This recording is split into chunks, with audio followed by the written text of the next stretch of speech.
It's about a businessman who, just down at the entrance of his building, there was an elderly lady selling pretzels, and every day he'd go by and he'd put a quarter down and never take a pretzel. Go on in. He was being very charitable, and this went on for some time.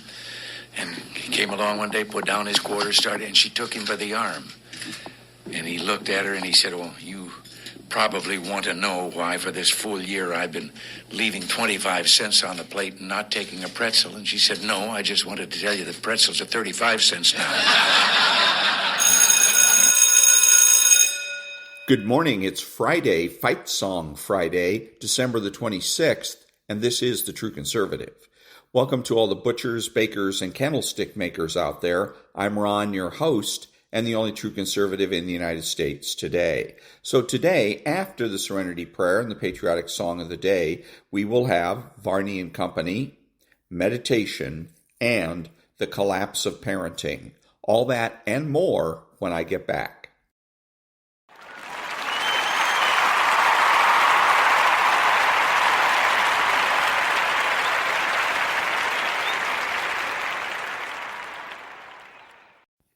God, grant me the serenity to accept the things I should not change, the courage to change the things I should, and the wisdom to know the difference.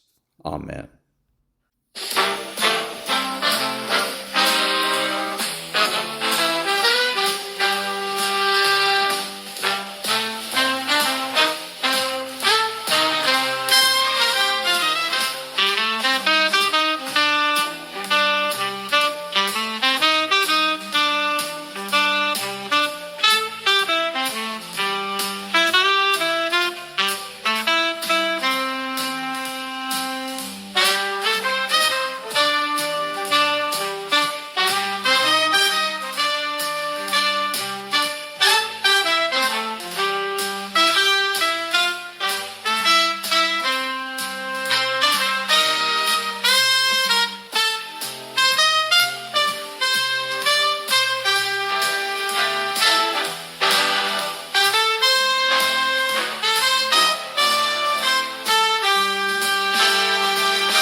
Thank you. And now, Varney and Company with Ashley Webster. The news channel at 10 a.m. Eastern Time. That is it for me. Ashley Webster is in for Stuart. Good morning, Ashley. Good morning, Cheryl. You are a busy bee, aren't you, at this time of year? Good morning to you, and good morning, everyone. I'm Ashley Webster, of course, in today for Stuart Varney. Now this, on Christmas night, President Trump announced airstrikes on, quote, ISIS terrorist scum in Nigeria. The president says there will be many more dead terrorists if the slaughter of Christians there continues. In a Truth Social post, Trump also touted his administration's accomplishments, saying America is respected again, perhaps like never before. All right, to the futures. We actually have a full day of trading today after the market, of course, was closed yesterday for Christmas. Kind of a quiet, uncommitted start. At least that's what the futures show us. The Dow and S&P down slightly, NASDAQ slightly higher. Let's take a look at the 10-year Treasury yield, see what that is doing on this last day of the week. It is unchanged at 4.12%. Meanwhile, taking a look at the 2-year yield, see where that is, essentially flat at 3.49.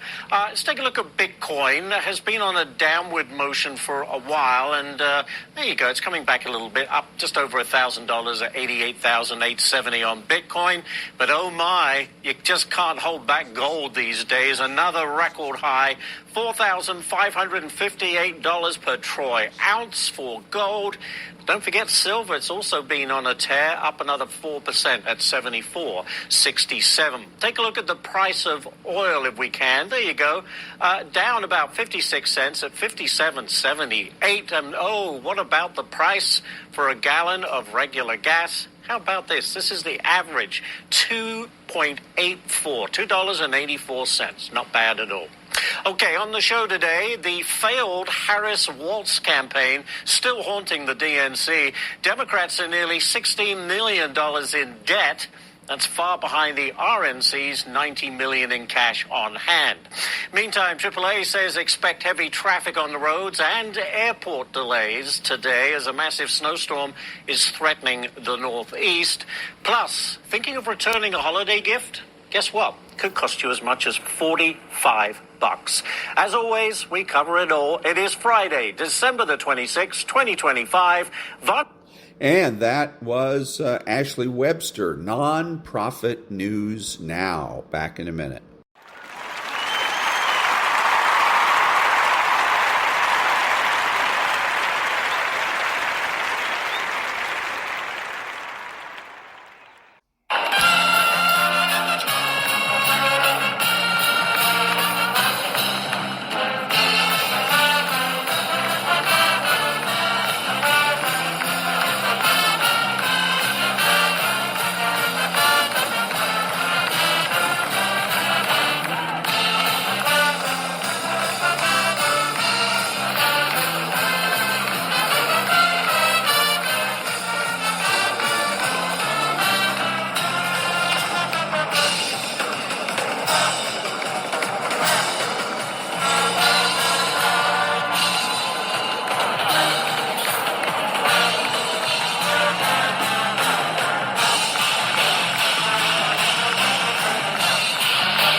Thank you. And now, the collapse of parenting. 2 weeks after she posted it, she had 7 likes and 4 shares. It fizzled. Nobody saw it. When I speak on this topic to teens at a Jewish school or at a school with a Christian affiliation, I always quote Ecclesiastes chapter 9, verse 11. The race is not to the swift, nor the battle to the strong, nor wealth to the brilliant, but time and chance happens to them all. Why didn't your video go viral? Time and chance. There's nothing fair about it. Kids expect the world to be fair, but the world is not fair. The author of Ecclesiastes knew that. Wise people know it. We need to impart that wisdom to our kids. In the chapter on education, I mentioned Sunya Luthar's finding that the children of affluent parents are now more likely to be depressed as adults compared to the children of lower-income parents. Luthar believes that the increased risk is attributable to the type of school those kids are attending. And I'm sure that's part of the story. But I wonder if there isn't more to the story. Speaking to high school students at a private school serving an affluent community, I asked the kids, where do you see yourself in 10 years? Raise your hand if you'd like to share with your peers where you see yourself in 10 years. A boy raised his hand. I called on him. The boy said, I figure I'll have at least $200 billion. I mean, Mark Zuckerberg had one good idea, and he has $120 billion. I have 8 good ideas. I engaged the boy in conversation. He wasn't joking. He truly believes this. What's going to happen to this boy 5, 10 years down the road when he realizes he isn't going to have $200 billion? He isn't going to have $1 billion. He isn't going to be the next Mark Zuckerberg. He's going to be working at a job like the rest of us. He is likely to experience the great disappointment. Maybe one reason that affluent children are at higher risk of the great disappointment compared with kids from lower income families is that affluent kids have never learned humility. On the contrary, their self-esteem has been puffed up and their expectations of future greatness have been fanned. Well-meaning teachers and college counselors and school leaders tell these kids to dream big. There's little or no recognition of how puffing up self-esteem and enlarging expectations to unrealistic proportions at age 15 can lead to disappointment and resentment at age 25. Flashdance was a popular motion picture when it premiered, eventually becoming the 3rd highest grossing movie of 1983. Based on the true story of Maureen Martyr, a construction worker by day who was an exotic dancer at night. It's about an 18-year-old girl who dreams of auditioning for a prestigious dance company. But she lacks the training and resources of many of the other girls. She is discouraged. At one point in the movie, she is ready to give up. Then her boyfriend Nick tells her, when you give up your dream, you die. So she perseveres, and her dream comes true. Many American parents and kids today are caught in the grip of what I sometimes call the Flashdance illusion, movie as metaphor. Most of the kids I talk to nowadays have never seen Flashdance. They've never even heard of it. But they have seen dozens of other movies with the same theme. Go for your dream. If you work hard enough, it will happen. If you build it, they will come. And the parents often are stuck in the same script. But it's a toxic script. It leads kids to focus on one trajectory, one storyline. Initial failure must be met with the resolve to try harder in the same domain, leading to ultimate success. The movie Flashdance might have been more interesting as a movie and more instructive for real life if halfway through, Jennifer Beals' character had said, maybe dancing just isn't my thing. Maybe I'll forget about dancing and instead go to Colorado and try my luck as a ski instructor. Or maybe I'll open a bed and breakfast in Nova Scotia. The flash dance metaphor is toxic for reasons similar to the reasons why the culture of Instagram and TikTok is toxic. It's all about me. It's all about what I'm doing, my success.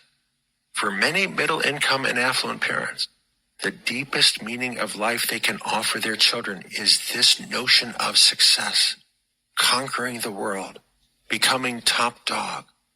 That's become the new American dream, winning the jackpot of fame and fortune.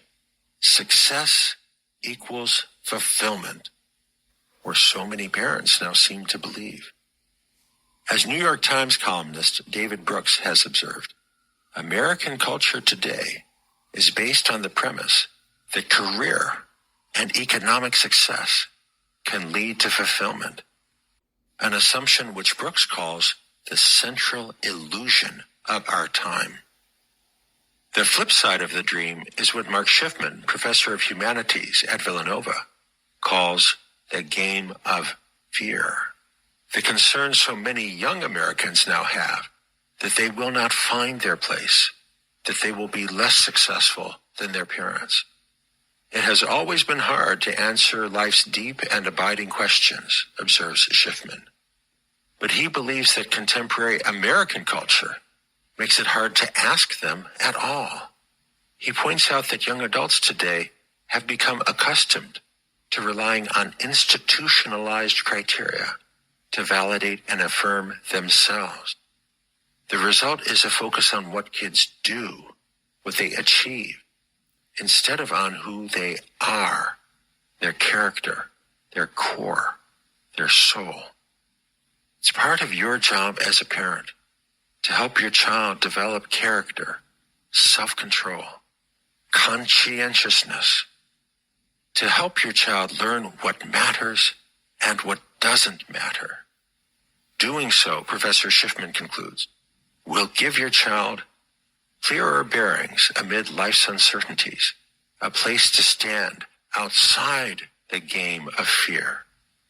It also addresses what might be the deepest fear of all, which is that endless achievement might not add up to a meaningful life, that winning the races of academic and professional competition might not bring genuine happiness.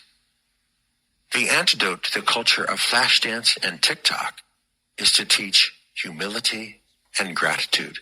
It's no longer all about me. It's about service to others, integrity, character. Even if my service and integrity and character are never noticed by anybody and never result in any morsel of fame or fortune, it's finally about being and becoming the person you truly are meant to be, not the person you are pretending to be. Real life does not conform to the conventions of the movies. We need to break free of this idea of life as being some sort of movie about personal success, triumphing over the odds, being victorious, climbing to the top of the pyramid. Let that go. Find another dream. The movie is not a good metaphor. One of the most difficult obligations of responsible parenthood is to tell your son or your daughter that their dream isn't going to come true, that they need to find another dream. Parents who are unsure of their own authority, whose top priority is to please their child, will never speak these difficult truths. But if you don't, who will? Which is more important, achievement or happiness? Wrong question. Many parents have heard about tiger moms who are focused on their children's achievements, relentlessly pushing the child to do more. They may know some Irish setter dads who just want their kids to have a good time. They wonder, should I push my kid harder to achieve? Or should I loosen up and let them relax? But this question, achievement versus happiness is based on false premises. There is no point in pushing your kid harder to achieve if he or she has no sense of a goal or purpose, which gives some context to that achievement. Likewise, there isn't much point in letting your kids relax and do whatever they desire if you have not first educated their desire.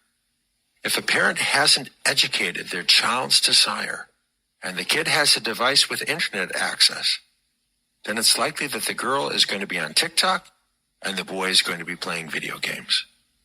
You have to instill a desire for something better than social media and video games. That's one of your tasks as a parent, to instill a sense of meaning, a longing for something higher and deeper than video games and social media. Without meaning, life comes to seem pointless and futile, and working hard to get good grades at school just becomes a race to nowhere, to borrow the title of a documentary that makes that point. Without meaning, young people are more likely to become anxious and depressed. Once children have a sense of meaning, they can pursue achievement with confidence because they know why that achievement is worth pursuing. Once desire has been educated, young people can enjoy free time more deeply and more fully, whether in reading a book, listening to music, or taking a walk through the woods, or going on a fishing trip in Alaska. In the previous chapter, I mentioned the importance of enjoying the time you spend with your child. Schedule a vacation with the objective of strengthening the parent-child bond.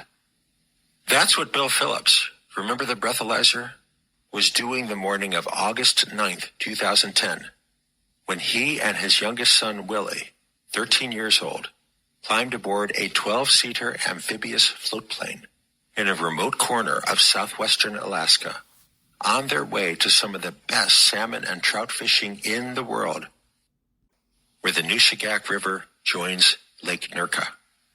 It would be a great adventure. The plane, a single-engine de Havilland DHC built in 1957, never reached its destination.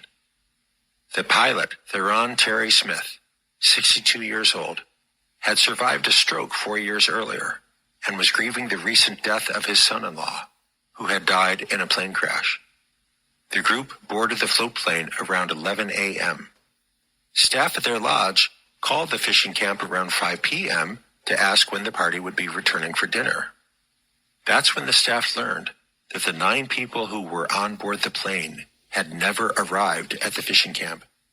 Both civilian and Alaska Air National Guard aircraft were quickly dispatched to search the flight path. One of the pilots spotted the wreckage of the plane. He thought no one could have survived such a crash. The wreckage was lying on a 40-degree slope. There was a scar on the hillside where the plane had impacted and skidded up the steep hill. The scar was about 75 yards long.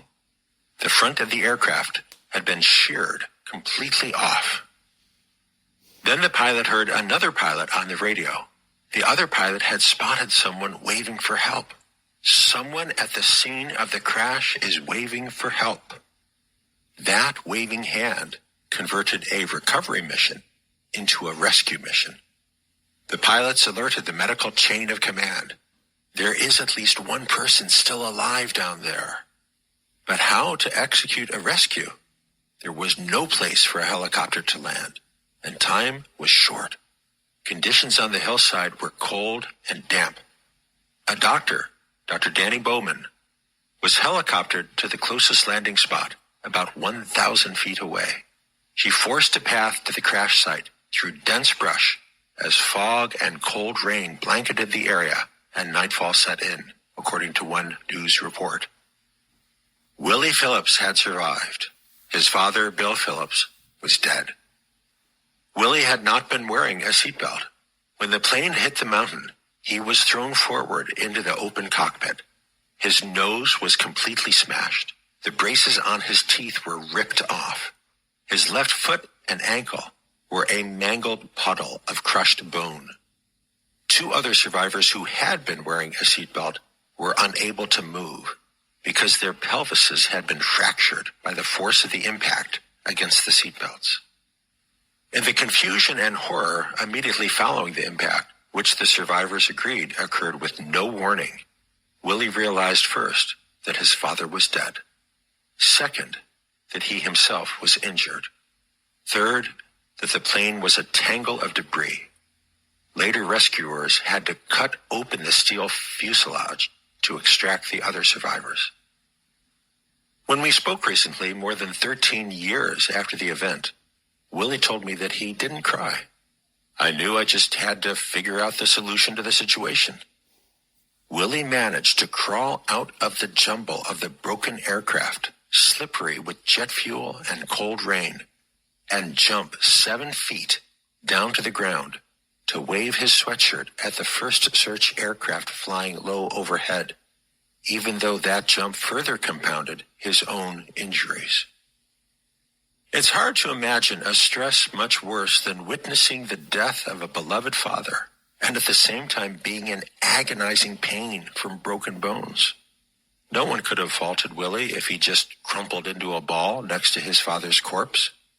But instead, Willie heroically sought to summon help and succeeded. To this day, Willie credits his father with helping him to keep my head level after the crash. For my entire life, he had taught my brothers and me that getting overly frustrated or anxious in a moment doesn't help. My first instinct was to be the calmest person there. I didn't really see another option. It didn't feel right to talk about how bad a situation we were in. That didn't seem helpful. Most American parents do not prepare their child in any serious way for disappointment, for failure, for heartbreak. Bill and Janet did prepare their 4 sons, I believe, and that made all the difference. I mentioned my visit to Shore, the school in Sydney, Australia. The headmaster, Dr. Timothy Wright, picked me up at the airport. We had agreed on the format for my 2-day visit to the school. Half a day would be devoted to structured conversations with the students. I would ask the students questions, and they would answer. On the drive in from the airport, Dr. Wright said to me, "I want you to ask me some of the questions you're going to ask the students tomorrow." "Okay," I said. "Here's one. What's the purpose of school?" He immediately answered, "Preparation for life." That's not a trivial answer. Dr. Wright constantly reminds his teachers and his students and their parents that the main purpose of school is not to get into a top university, but to prepare for life. The skills needed to get into a top university are not the same as the skills needed for success in life, as I mentioned a moment ago. So, I answered Dr. Wright as I would answer a student who said the same thing. I said, "Okay, preparation for life. So what's the purpose of life?" Dr. Wright again responded without hesitation. He said, "Human life is for 3 things: meaningful work, a person to love, and a cause to embrace." I paused. "Okay," I said at last. I'm not saying that Dr. Wright is the guru. I'm not saying that his formula is the answer we all must accept. But it is an answer. And I believe that you must have an answer. When your child asks you, "Why should I work hard at school?" you must have some answer that's bigger than getting admitted to Stanford or making a good living. You must offer a bigger picture, some concept of what it's all about, some understanding that experiences with people matter more than the acquisition of things. Willie Phillips told me that he believes his father's tough love helped him to survive and maybe even to thrive after the plane crash. "I'm so grateful for it all," Willie told me. I've met so many people who have this mentality that I am on this earth to make a ton of money. I've been in investment banking since I came out of the womb, and anything else is not worth my time. And now I have a different perspective. My dad showed me how to be really grateful for the things that are in front of you, not expecting everything to be perfect, not expecting everything to go your way. More recently, Willie sent me an email in which he wrote that I do still in some shape or form interact with my dad nearly every day. Sadly, I only knew the man for 13 years, much of which I can't remember due to head trauma from the crash. However, I've now had 13 years since the crash to build a relationship with him, even to the point that my partner of the last 5 years will make comments, never having met my dad, mind you, like, oh, I feel like Bill would have loved this. To me, this is proof of his colossal impact and enduring presence. I feel lucky to navigate the world, having learned from him. You need to provide the big picture for your child, as Bill and Janet Phillips did for their sons. The most serious consequence of the shift from a parent-oriented culture to a peer-oriented culture is that many parents are no longer able to provide that big picture to their children.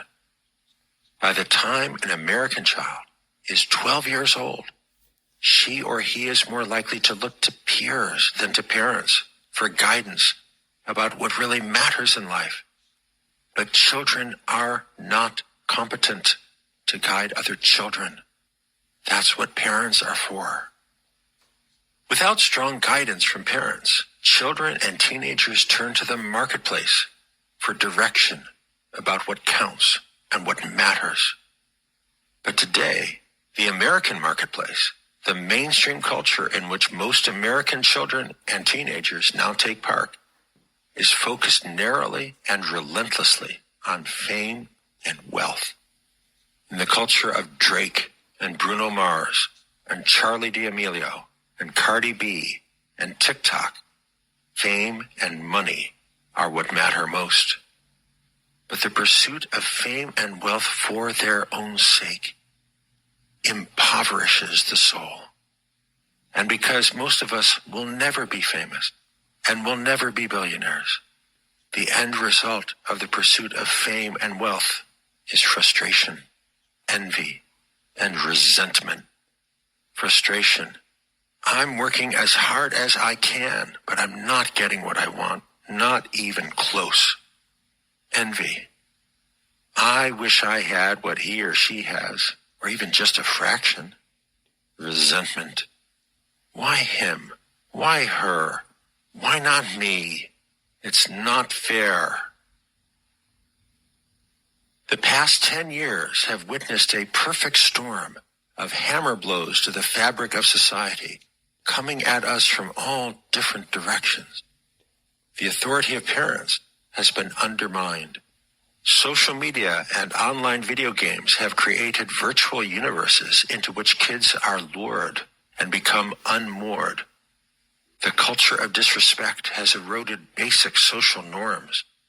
As NYU social psychologist Jonathan Haidt recently observed, the past 10 years have seen the fragmentation of everything. It's about the shattering of all that had seemed solid, the scattering of people who had been a community, not only between red and blue, but within the left and within the right, as well as within universities, companies, professional associations, museums, and even families. If we are to have any shot at fixing this and making this right, we have to begin by restoring the authority of parents, empowering parents to do the parents' job of creating and enforcing a meaningful system of values within the home. But as feminist social critic Mary Harrington recently observed, our biggest obstacle is an obsolete mindset that deprecates all duties beyond personal fulfillment and views intimate relationships in instrumental terms as means for self-development or ego gratification, rather than enabling conditions for solidarity. The idea of mutual love coexisting with hierarchy is alien to a modern perspective, in which all such asymmetries are treated as exploitative by definition.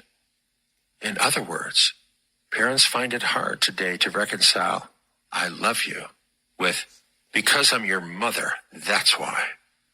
But finding that balance is at the core of authoritative, just right parenting.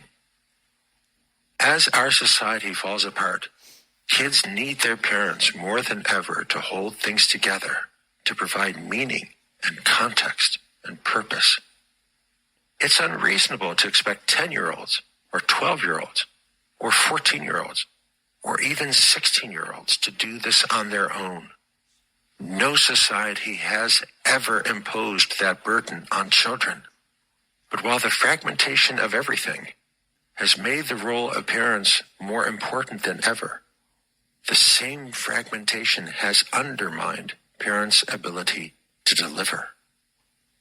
I wrote this book to encourage you to step up, to be courageous, to do your job. I'm a parent myself. I know how difficult it is to assert parental authority in a society that undermines and disrespects parents. But if you don't do it, no one can do it for you, and your child will be adrift in a toxic culture. You don't have to do this alone. Find allies, a good school, led by professionals who understand the challenges and who mindfully create a culture of respect within the school can be immensely helpful. It has certainly been helpful to my wife and to me in raising our daughter.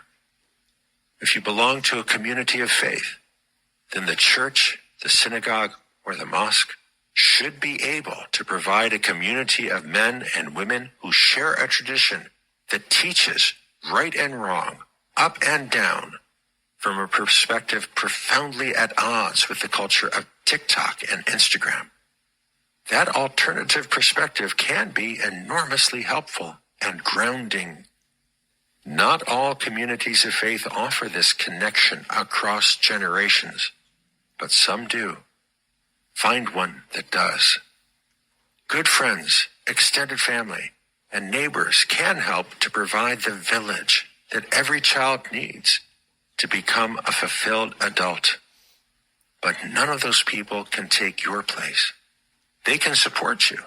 They can be your allies. But you must find the strength to be the first teacher of virtue for your child. Being a good parent means, among other things, helping your daughter or son to find and to fulfill their true potential, their true identity. The answer given to me by Dr. Wright, headmaster at Shore, provides a roadmap for thinking about what that might mean concretely. Meaningful work, a person to love, and a cause to embrace. What work might your child find most meaningful? How to prepare your child to give and receive love in a lasting relationship. How to help them find a cause, something larger than themselves, that they can champion with enthusiasm. The conscientious child or teen is more likely to develop into a conscientious adult, a woman or man mature enough to set meaningful goals and to work toward them with integrity, to serve others, to be the best person they can be, to find their meaning of life. And that was the end of Chapter 12, The Meaning of Life, from The Collapse of Parenting, How We Hurt Our Kids When We Treat Them Like Grown-Ups, by Leonard Sachs, MD, PhD. Back in a minute.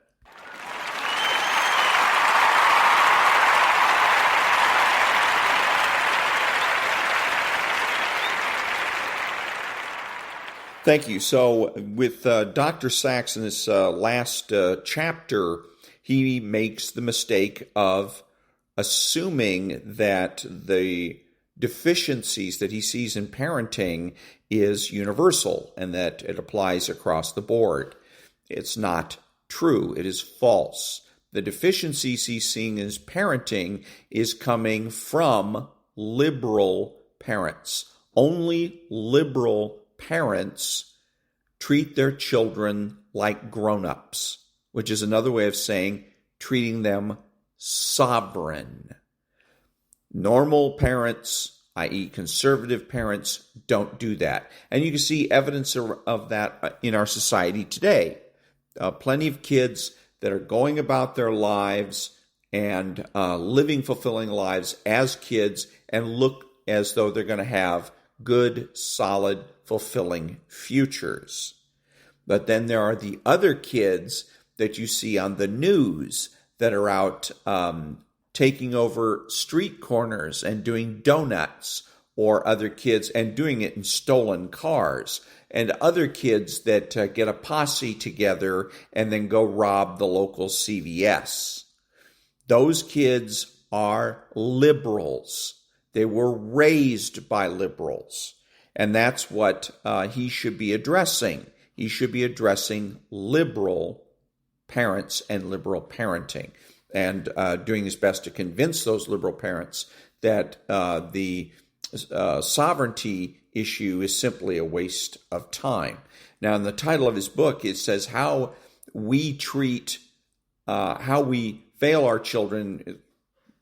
I'm paraphrasing here. How we fail our children when we treat them like grown-ups. What he should have said there was how liberal parents and liberal parenting fail our children when we treat them like grown-ups, or better yet, treat them sovereign. Back in a minute.